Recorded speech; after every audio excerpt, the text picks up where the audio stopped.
So we're back in the pine forest today, and nice single track. Some of it's a bit tough and most of it's nice. You'll see a little log in front of this log that I'm about to ride over. I've used that as a little kicker to help deflect the front wheel, same as that small rock there too. There's another little log in front of that other log. And then I go into the logs with big weight on my pegs as well, and that sort of bump jumps the back wheel over the log.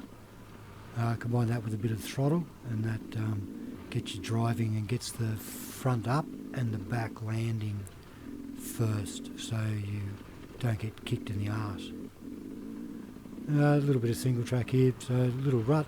The front tyre manages to climb out of that rut a little bit, so I must have had too much weight on the right side of my bike. I stand most of the time, well actually all the time. One thing I'm not particularly good is being seated, so I need to work on that. But standing allows me to weight the pegs and move the bike around.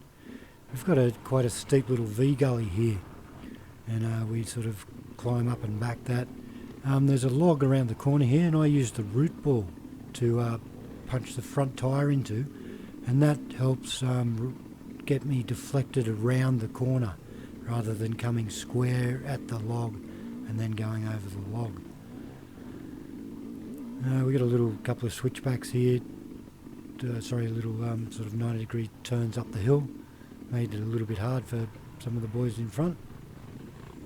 I tried to move around the group today just to film everybody, and just it gives a better perspective, I feel, in the video to have somebody to follow rather than just the point of view of myself riding.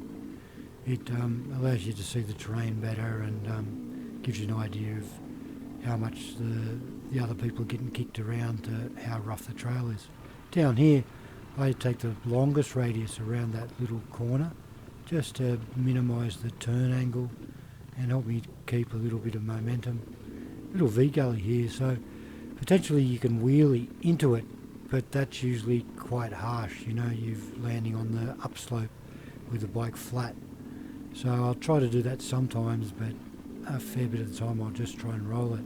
See, the boys are struggling here, they're starting to paddle in the rut, and I could see that about to happen, so I made the choice to go out and around them. We got to the top, and the way we do it is we do sort of a bridge cornerman, so the person stops at the corner until the next person is coming, or you can see the next person knows the direction to go. That way we sort of stay within our speed group, sort of, and allows us to keep going without stopping and running all the way through. You can see that the bike's getting kicked around a fair bit with Jerry because he's seated. We've got one of my mates hung up there just on the exit, and you can see the steepness of that little gully. So I skid steer here just to give me a little bit line in it. I was trying to get out of the gully, but the front wheel wouldn't climb out with that little tree. I would have gone to the right and stayed on the side of it. Same with this log, you know, I've compressed the front, lifted the front a bit, and then drove the back in hard with my feet on the pegs. I actually missed the line there, and I said, oh, I think I've cheated. I've gone around this rock gully, I didn't know it was there, and I chose to go over the biggest rock rather than round it. Round it was going to make the angle quite steep, and it was going to be off camber, and the chance that the bike would deflect away. Another little gully. I tried to build up some momentum at the bottom, just so that the engine's got good rev, and help me climb up the little slope.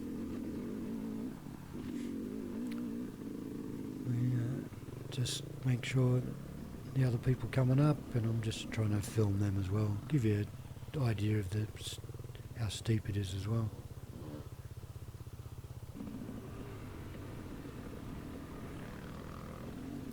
So back across here, I'm trying to have good drive and good momentum in the motor to help me get up there. This single track varies from good flowing stuff. So what I did with that little gully there was run the front wheel wide so the back wheel tracked through the rut.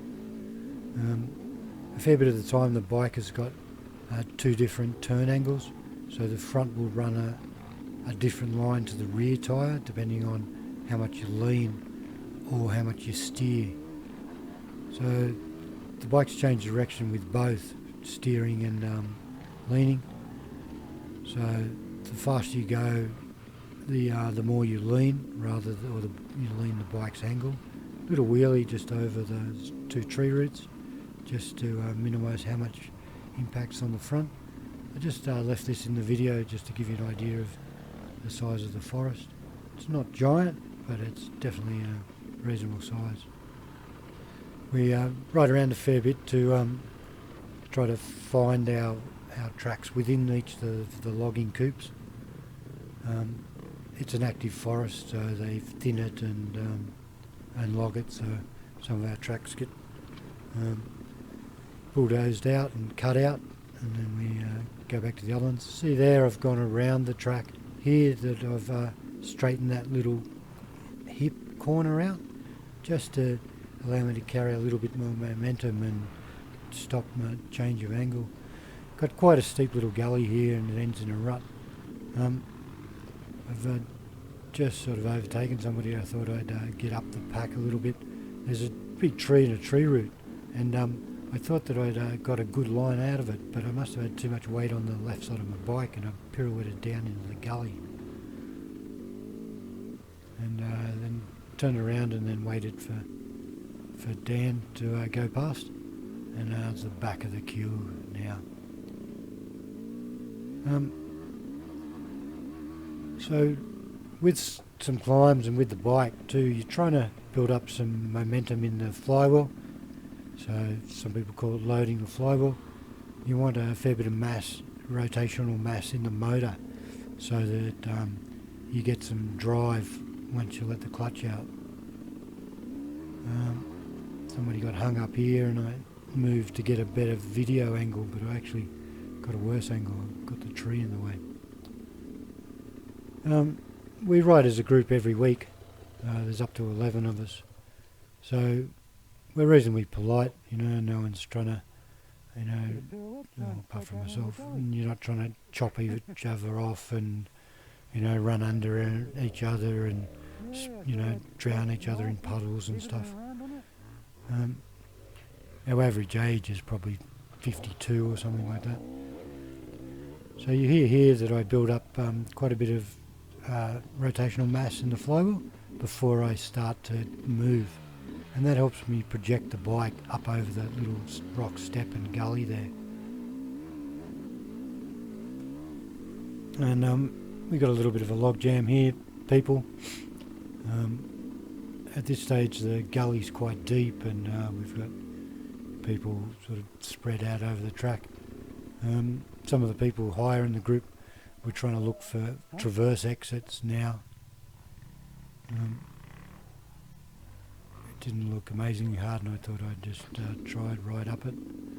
Now I got stuck in a little section here, so the tree root made my back tyre step out, and so that killed my momentum. Now I've tried to just sort of do little sort of wheelies to get the bike back in square in the rut. I had to go back to first there.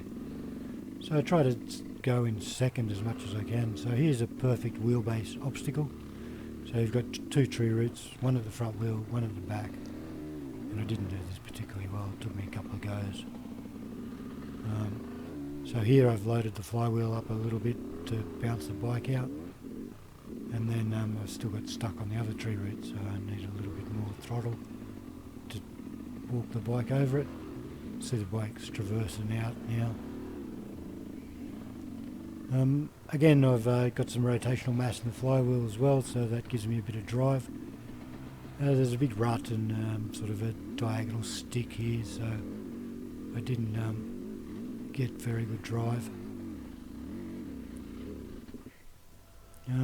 See, the rut ahead is quite deep, so it's peg deep. So what I did was carry a little wheelie up this so that it lifted the pegs up. And then I'm struggling with momentum, got a wheelie there. The bike got a bit away from me, you know, so not enough clutch and a bit more power. Little wheelie here too to lift the bike up so that the pegs aren't in the rut. And again, the bike's starting to get away from me there, so I had to rein it in a bit and start again. I tried to get out of the rut here, but the back tyre's just walking in the rut, so I had little hops to get the front tyre back square. And away I go. See the boys on the traverse out. The bike started to get away from me there again. I got on the clutch, so. And then here somewhere that I've actually got a little bit of momentum, so I actually get up into second again and get some drive. Now I stopped in this corner just to film the people coming up. So again, not a particularly good place to stop because everybody coming up behind you is still on the steep part of the slope rather than across the slope. Dan's got good drive, he's coming up. His feet are off, so he's paddling, so a little bit hard. Doug's seated, so he was trying to get some momentum and drive. Thanks for watching. I've just filmed. You can hear that I'm complaining, I'm puffing like I'm running. See some of the boys have traversed out and they're stuck in some of the deadfall. Thanks for watching. Please subscribe and like. If you'd like to see something different or ask me any questions, please add a comment.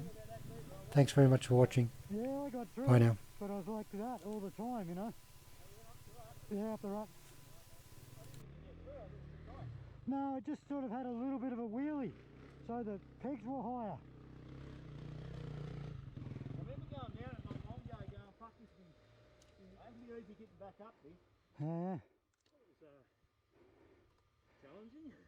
But I was paddling the whole way up, Doug. Yeah.